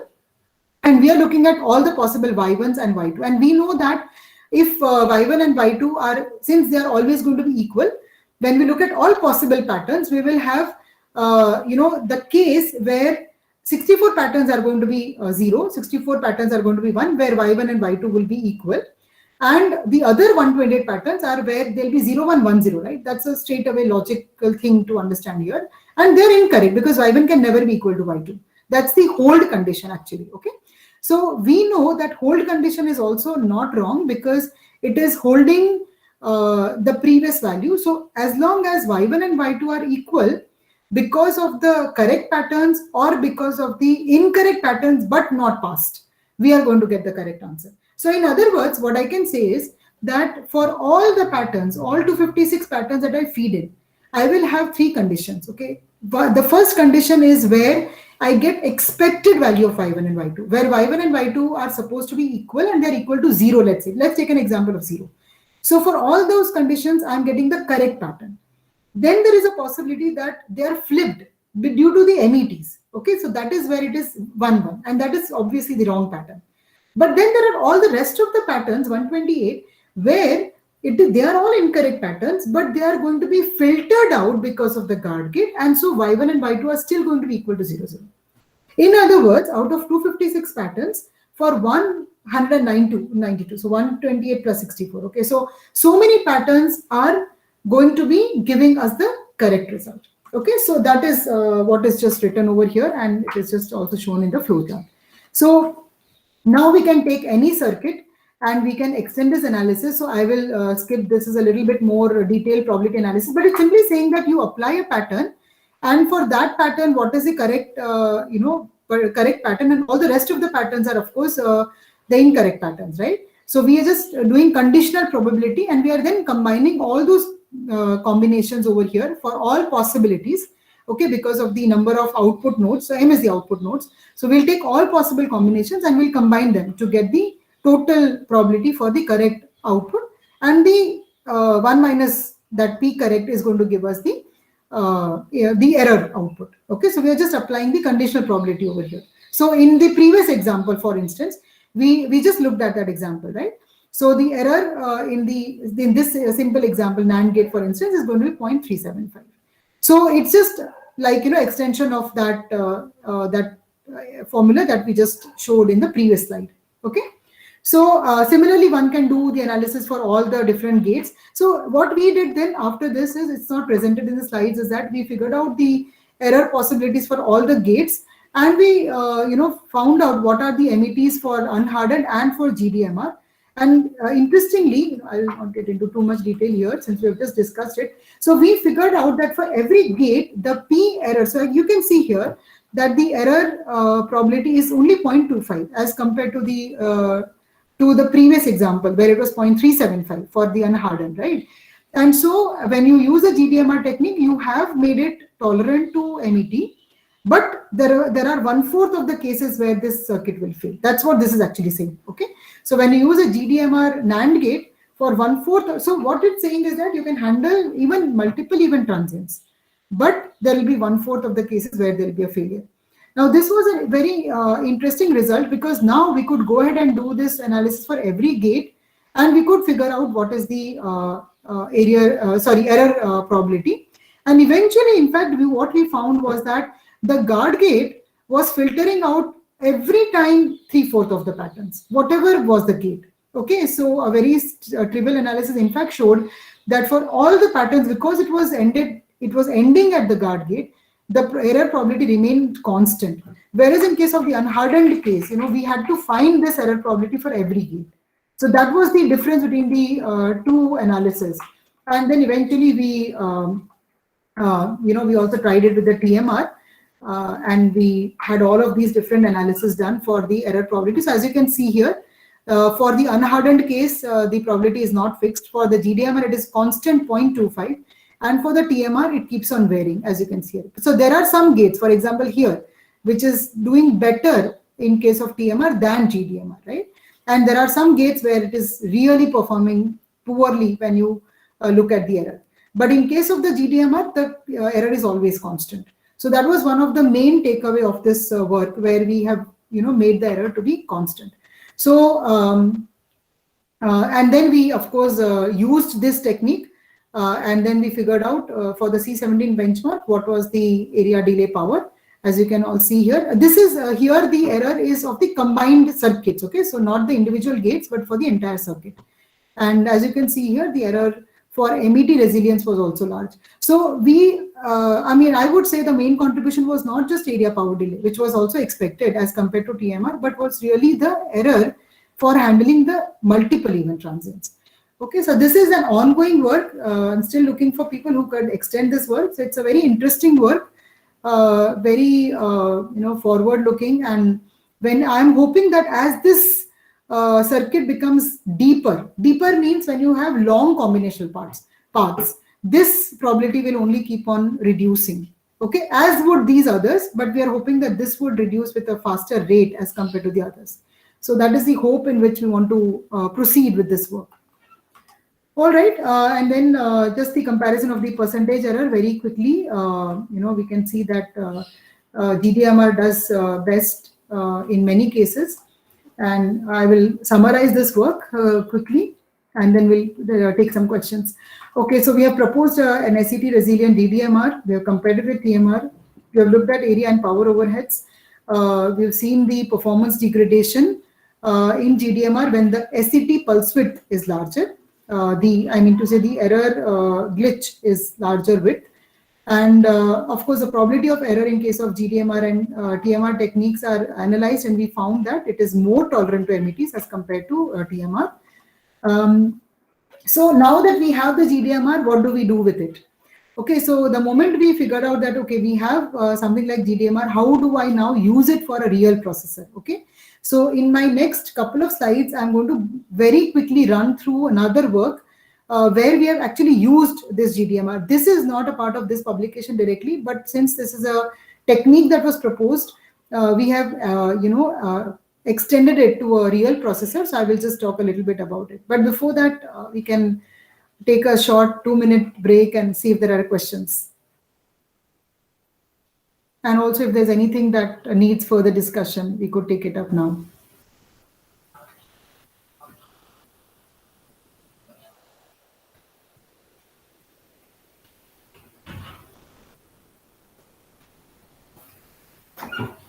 I would also, be willing to take a short discussion on, how we did this research on radiation hardened techniques if you are interested. We could also talk a little bit about the tools that are necessary to do this kind of research, since many of the people gathered here are faculty and probably also researchers. So if there is an interest in the group, we could also do that. Yes, ma'am. Yeah. Okay. Any questions so far? Yeah, ma'am. Ma'am, there was a question in the chat window, like which tool can be used to do such type of analysis? Yeah. So when you say such kind of analysis, we have done many different analysis here, right? So we have done power, area, delay, error. So specifically which analysis? Because for each of them, the tools are different.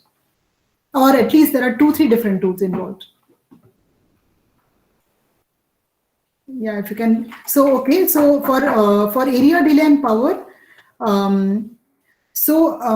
Okay, so I would put it this way. For area, power and delay, you could use a mix of DC and maybe even cadence, because you will have to design circuits and then you'll have to go through some. So for example, here we have used a guard gate. Okay, now the guard gate is not a part of the library. So we have to use first of all Virtuoso cadence tool to design some special circuits which are required for radiation hardened designs. And then we have to generate its required library files, its LEF files as they are called. That means layout related files. Okay, it is called layout exchange format, actually, LEF file. So you have to generate the lib file, then you have to generate the LEF file. So you get an extended standard cell library, I would say. So that is the first part of the work. Once you have the standard cell library, then you will use any tool to write a Verilog code. And then you would use something like DC or Genus to convert it into the technology specific netlist. So you would need either 65 nanometer, 180 nanometer technology to convert it into the technology specific netlist. Now, once you bring it over there, then you will use DC again to do optimization. So suppose you want to run it at a particular area or power, or you want whatever your constraint is. So it gives you three parameters, area, delay, power, as the outcomes, and whatever is your main sort of constraint, you would keep on optimizing it iteratively by giving different. Suppose you're trying to optimize frequency, so you would try giving different frequencies, and DC would keep on trying to use different combinational circuit. That means different elements from the library to bring to optimize it for a particular delay. That means a particular frequency, actually. Okay, so suppose you want to design something at, let's say, 2 gigahertz. So you may iteratively try doing it a couple of times, And DC may converge and it may give you a 2 gigahertz design, but it may also happen that it may converge to 1.5 gigahertz, right? So that is an iterative process, and sometimes you may not converge on the required delay. Similar cases with area and power also. So that is done through DC, and after it is done in DC, then if you are doing a tape out, you would again go back to Cadence or some relevant tools and you would take it to the tape out. That is one. And for the error analysis, this is a tool that we built in our lab. So it is a MATLAB plus Python code. Initially it was in MATLAB, and then we transferred it to actually C and Python. So we have a tool where we just pass the logic values. Okay, so because every gate is a logical gate, right? So once you give the logical gate, or you give the circuit, we can do the error analysis through that tool. Okay, so that is how the error analysis is being done. Okay, so that is about the tools. Any other questions? Okay, so I'll just very quickly go through the next part of the topic, which is where I think there was an earlier question on how do I decide whether we should use temporal redundancy or spatial redundancy, right? There was a question on that. So it is a choice of the designer, and for every design, one has to. So through this slides, I will show how we have combined two techniques, and you can then for your design decide which technique you want to use. Okay, so here is a standard 5-stage pipeline processor. It's a a RISC-V, you can say, processor, which is synchronously implemented. So we have implemented a RISC-V processor in our lab. So this is one of the 5-stage pipeline processor. And what we want to do is we want to analyze one of the modules and convert it into radiation hardened. And then what we want to do is we also want to analyze how can we make synchronous and asynchronous radiation hardened processors. So before I go ahead in this topic, I just want to also highlight how this research actually emerged. So when we started looking at the radiation hardened processors, we figured out that synchronous design was by and large the norm. Everyone was using only synchronous design. So during this time, we started engaging with one of our collaborators in the US, and Professor Peter Birrell, and he was working on asynchronous logic. And so we started to have a discussion on so radiation hardening is like one domain of research completely unrelated to asynchronous design, which is completely another area of research. And we started to talk and we started to think, can there be anywhere where we can, combine these two? And since both of us were working on processors independently, I was working on radiation hardened processors, he was working on asynchronous processors. And so we started to, discuss and have a lot of discussion on what kind of things are, there in the literature and what all people are doing. So, in doing that, we actually, I'll talk about this a little bit. We actually came up with this very beautiful, exhaustive table that we came up with after a lot of literature survey around that time. And we figured out that, radiation hardening was done by a number of different methods, both in the synchronous domain and in the asynchronous domain.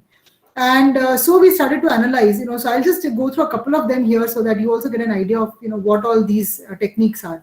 So all of these techniques are applied not at a circuit level. All this while in my previous slides, I was talking about circuits. But now I'm talking about a processor. We are taking a system and we're trying to design a completely radiation hardened system. Okay. So when we started to analyze these systems, we figured out that people had looked at radiation hardening, but they were always combined with timing errors. And we were a little curious, why is it that people are combining timing and then SETs? So for example, look at this one. It was published in one of the topmost journal, JSSC.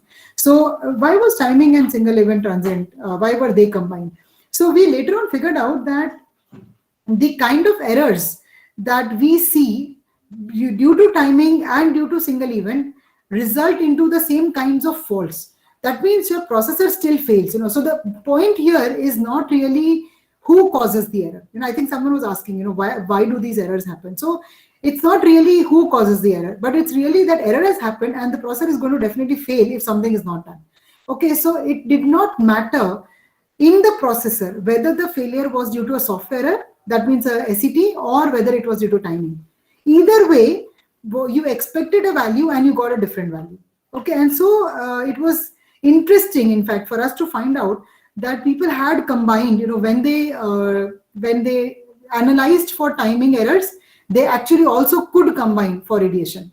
But what we also figured out was, let us go through what people have done here. Okay, so for example, this is RAZOR work, which is one of the very famous work. It was done between 2 companies and 1 university.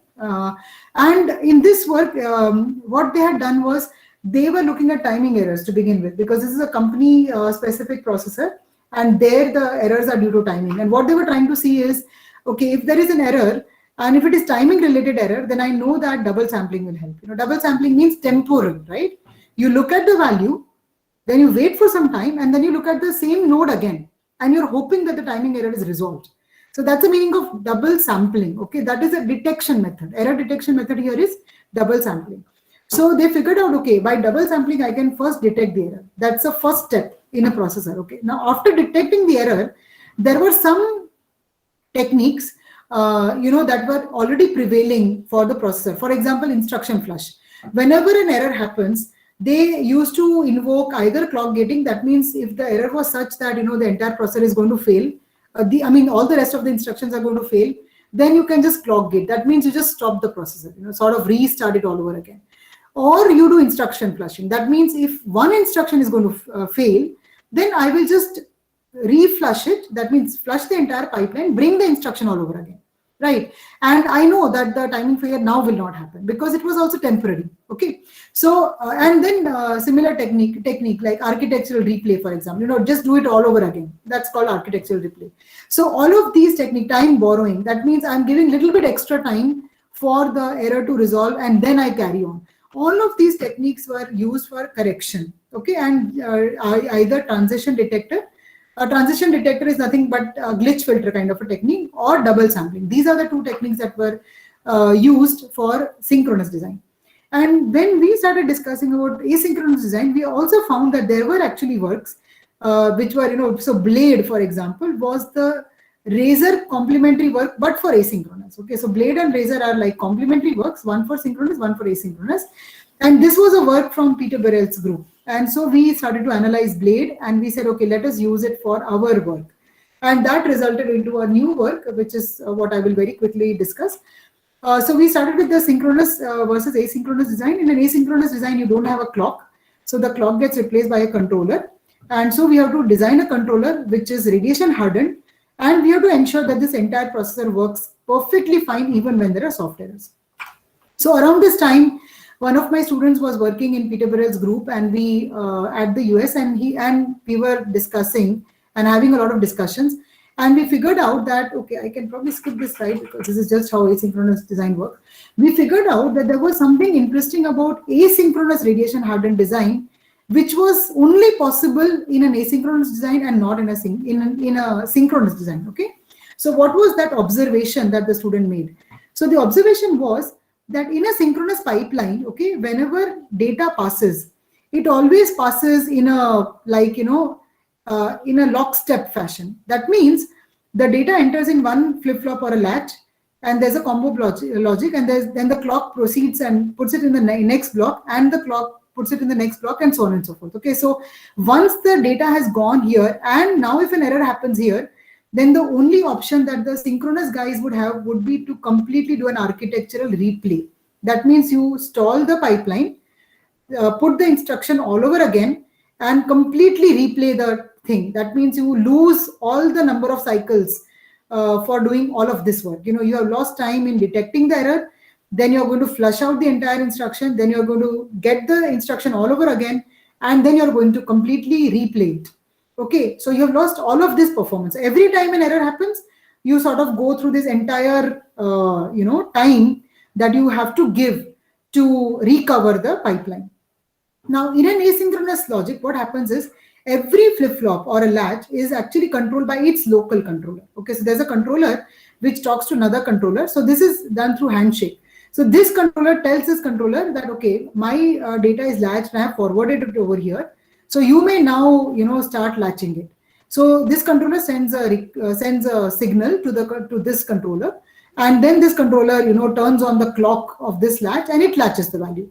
And when this is done, this controller will tell the next controller that, okay, now I'm sending the data to you, and it will pass the data over here. So this controller will generate a clock and it will latch the data. This is how the asynchronous handshaking works. Okay, so the controller sort of sends the data, sends a request. This controller says, okay, I have got the data. It sends back the acknowledgement. So this controller says, okay, now I will take my next data. And then it keeps on proceeding further. So here, the data forwarding happens through handshaking. In the synchronous design, the data forwarding happens in a lockstep fashion due to the global clock. Okay, so the observation was that, okay, if the SET happens in a combo block here, then why not stall everyone? Okay, just for some time. How much time? Just the time required for the glitch to go away. So we decided that let's have an error detection logic which will detect the error, and all that we have to do is we have to inform the neighbors that we are stuck up because there is an error and that they have to wait. Okay, so now you just detect the error, you make the latch to wait, and you don't allow the data to go here because the data is erroneous. So you wait, you let the SET go away, and now you detect the error again, and now you find, okay, now the error is removed. You have the correct data, so you inform the neighboring controller, now I'm sending you the correct data, you can latch it.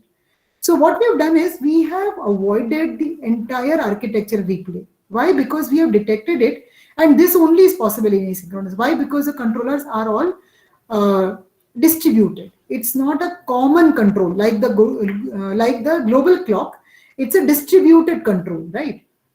And that made it possible for this work to take up. And of course, then the rest of it is a story. So once we had this observation, which is a very neat observation, we now only had to design it completely radiation hardened. Okay.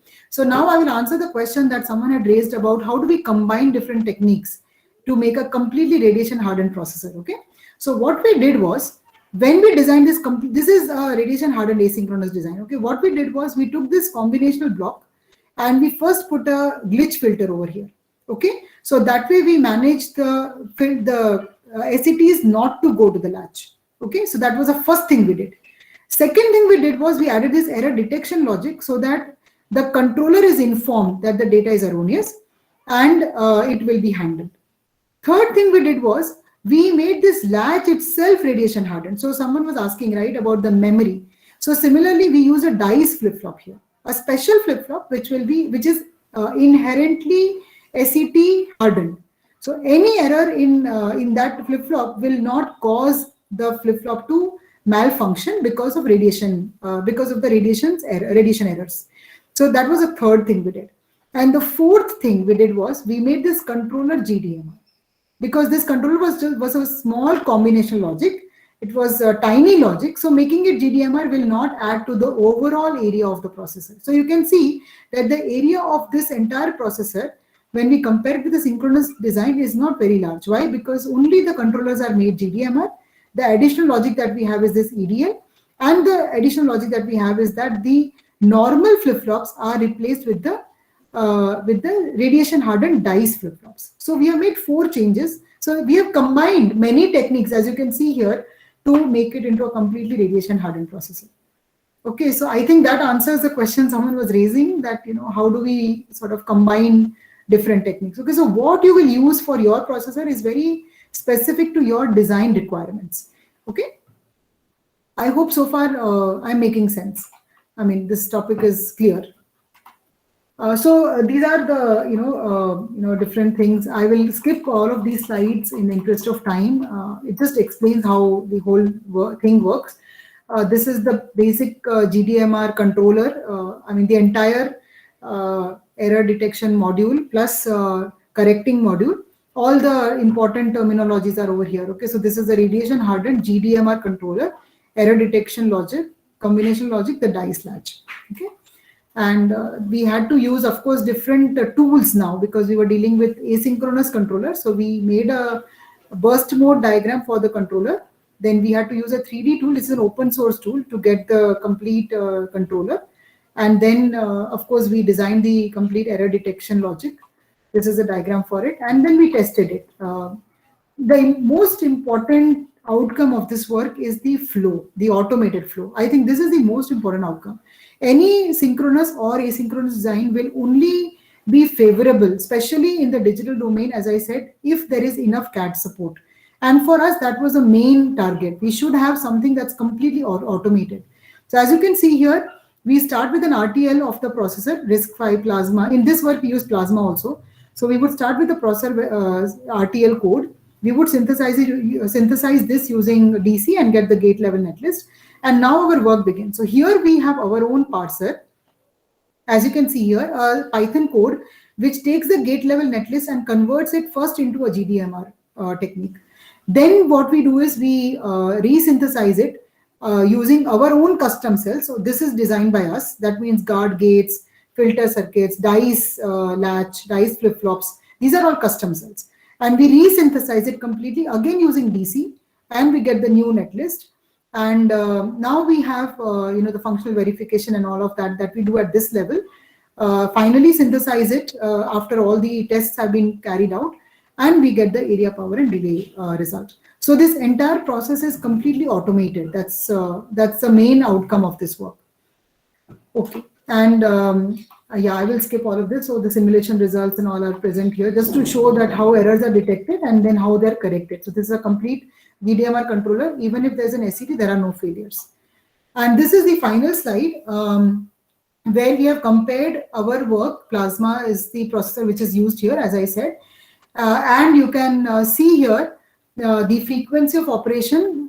We have tried to keep it equal to the sync Plasma so that we can make comparison with the area, power, and other such parameters. And as you can see here, the synchronous Plasma has much lesser area as compared to the proposal that we have. And we were pretty surprised because we were expecting that our work will have actually lesser area. But then we figured out that, okay, glitch filter also has a significantly large area. So what is the, and of course, our proposal is having much lesser area as compared to the TMR. So that is definitely a gain. And it operates at a higher frequency also, as you can see, as compared to TMR, right? So what was the main reason?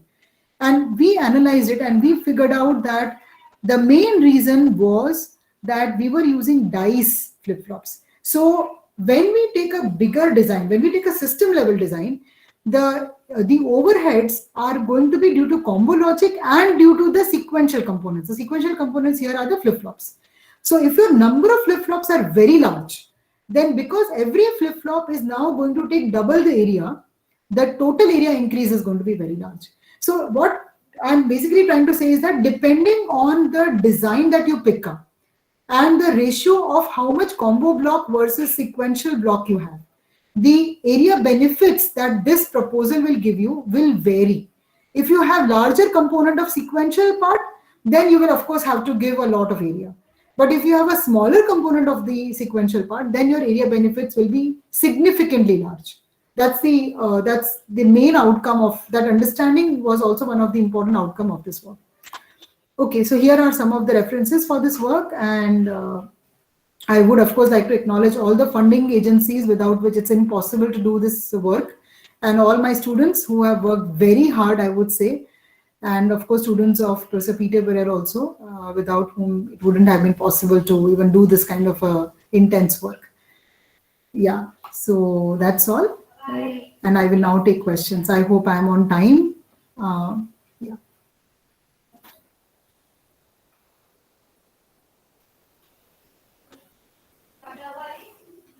Can I stop sharing my screen? Yes, ma'am. If anyone has questions, I will keep. Otherwise, I can stop sharing my screen. Participants, any questions?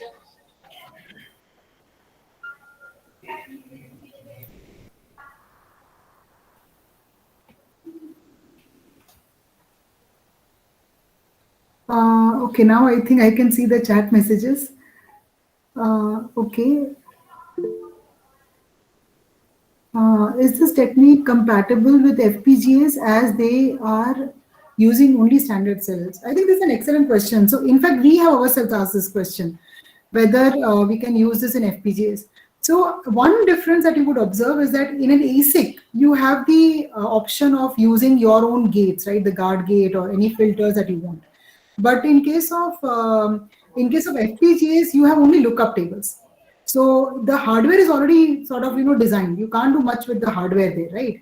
So when we were talking to SAC ISRO, for instance, we figured out that they use special FPGAs, which are in fact designed as radiation hardened FPGAs. So they don't, of course, TMR and all can be even implemented on FPGAs. So that techniques can be implemented, but that's much more, area overhead. So they prefer to purchase FPGAs which are radiation hardened when they are, sort of implemented. So the lookup table itself is made as a radiation hardened lookup table, because here the inputs are coming from the lookup table, right? The FPGAs are differently designed, unlike the ASIC. So it's not the function, right? Every element there has to be radiation hardened. And also the flip-flops have to be, flip-flops are also hardware, right? So it's like it's implemented, right? So you have to make it as a radiation hardened flip-flop. Any other question?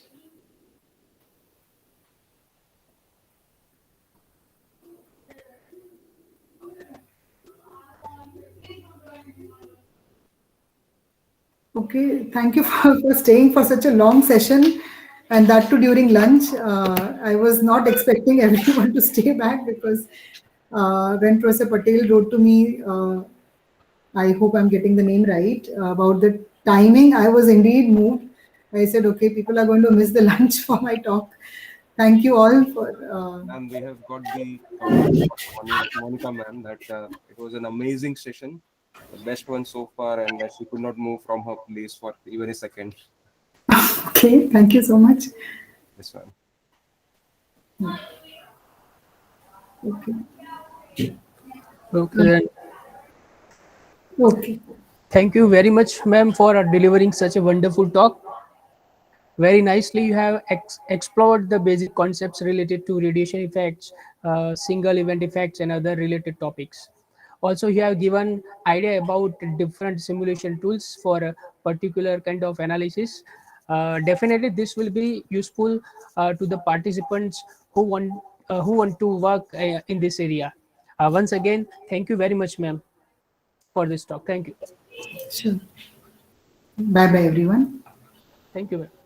Thank you, ma'am. Yes, sure.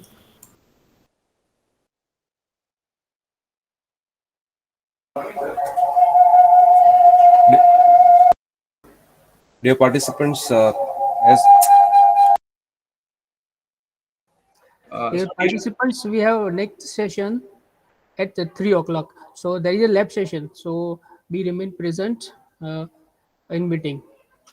So, in just wants to add on in this that we will explain in the lab session. First of all, the features of model sim.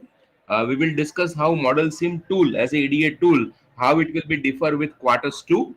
Then in the next half, we will discuss how one can able to write, how one can able to create a simple test bench for the given DUT using Verilog as a HDL language. So this is the objective of lab session. We humbly request all of you to remain present in the lab session. Definitely you will get something from the lab session. We are confident enough. Fine. So join sharply at 3 p.m.